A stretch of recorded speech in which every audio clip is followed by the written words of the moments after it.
as you'll see, where I've gone into the darker tones here, the eyebrow itself, I've not pressed any darker on this area, but I have gone over what I've originally drawn, and it's a layering process. That layer process is really helpful when you're trying to draw things in a whole perspective point of view. So you can do the light sort of underdrawings and go over with midtones, and it'll come up really nicely. And nothing that you see in nature is a solid colour ever. You will see things in nature being like a blend of things. So if you ever look at skin is never just pink. It's reds, it's greens, it's blues, it's all these different colours that sort of lie underneath it, because ultimately it's a living thing. And that goes the same when you're drawing anything that's natural. It'll be a living thing, so you'll have a layer process that happens naturally in that element. So if you can try and replicate that in your drawing, you'll end up with a much more realistic thing on the other side of it. I noticed when I stood back from it just then, which I encourage hugely, is to now and again take a step back, have a look at it without a pencil in your hand, so that you actually get to almost critique your own work. And it's really important to be able to take criticisms with your own work, and to be able to look at your own stuff and be critical of it. You don't want to look at it and immediately be accepting that you've done the best that you can on your first run, because that never happens ever. There's always room for improvement when you start out doing this sort of thing. Through this trial and error, you'll start to see massive differences every time you'll start a new one. When you learn these new skills, every time you'll try again or try a different challenge or do somebody else's eye after you do this one, you'll notice you've picked up quite a lot of things that you learned from your first one that you know that you won't make again on this on the second one or third one. That's all the fun part of it, because you'll notice a massive development, or learning curve as they say, isn't it?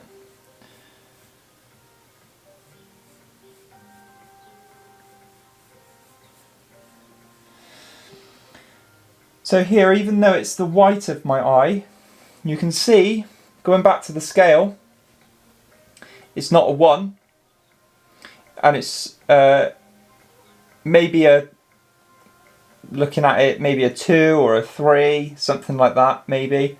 So it still needs shading. It's not a million miles from my skin tone colour, so it would be a mid-range again, but especially on the outsides, because it's a ball shape. If you look at a ball shape, you tend to see shadows on the edges and not on the front.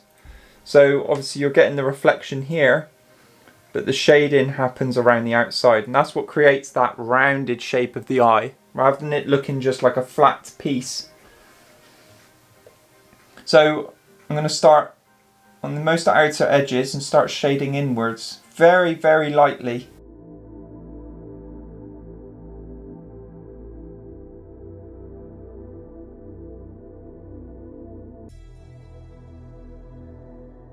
I've not used my fingers to blend anything yet, so if you feel that you want to do that, feel free to, but you shouldn't have to just yet, because it's only when you start going a little bit darker that you'll need to start blending, and I'll show you all those techniques that I use after.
So the same way as I was talking about shading around the outside of the ball of the eye, you'll see the skin is also following that pattern as well. So we'll have more shade here underneath the eyelid, less shade here, you can see it's lighter here, and then there's more shade here again.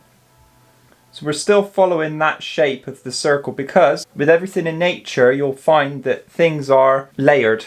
So you'll have the eye inside the eyelid, so it will all follow that same pattern.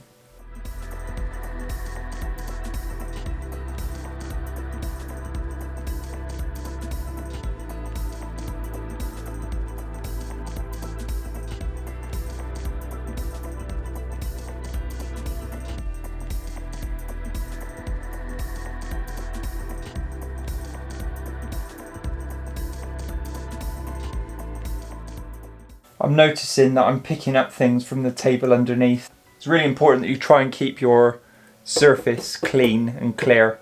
Obviously I'm doing this as a tutorial, so it's not overly important that I keep it super clean, because I need to, I've got some other planned pieces that I'm working on at the moment that it's being a bit messy here at the moment with my sculpting, but yeah, that's something that you have to bear in mind. The surface that you're drawing on, make sure it's nice and clean and clear. Using a book, something like a hardback covered book, something like that to rest it on would be ideal as well.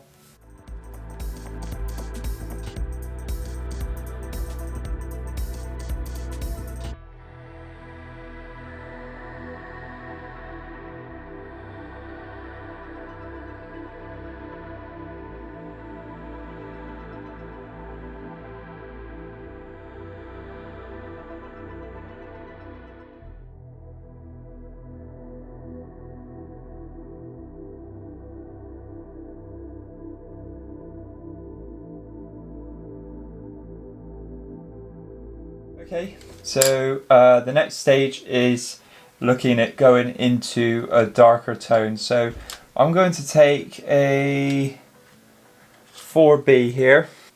I'm just going over what I've already done really.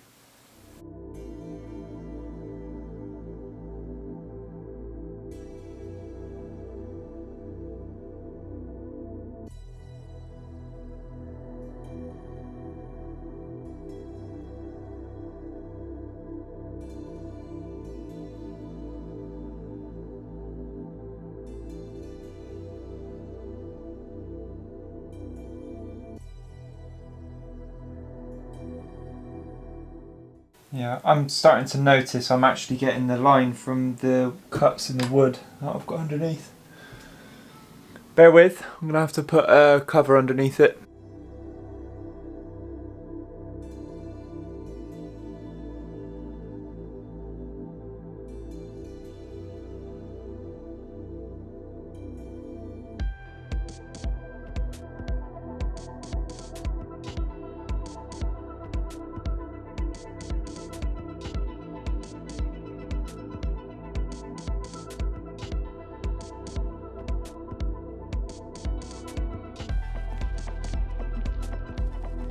So I've established things a bit darker on the outsides. So I'm going to continue going darker up on the eyebrows and also on the skin surrounding, so it just brings it all, ties it all in again, rather than just looking like a big dark eye in the middle.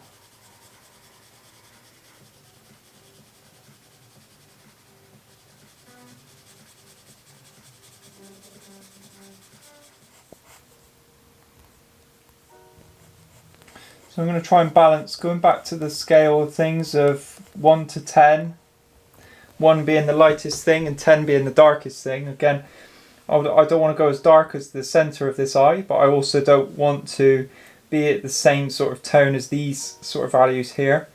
I want to be darker. So I'm going to start punching in some darker tones again up here.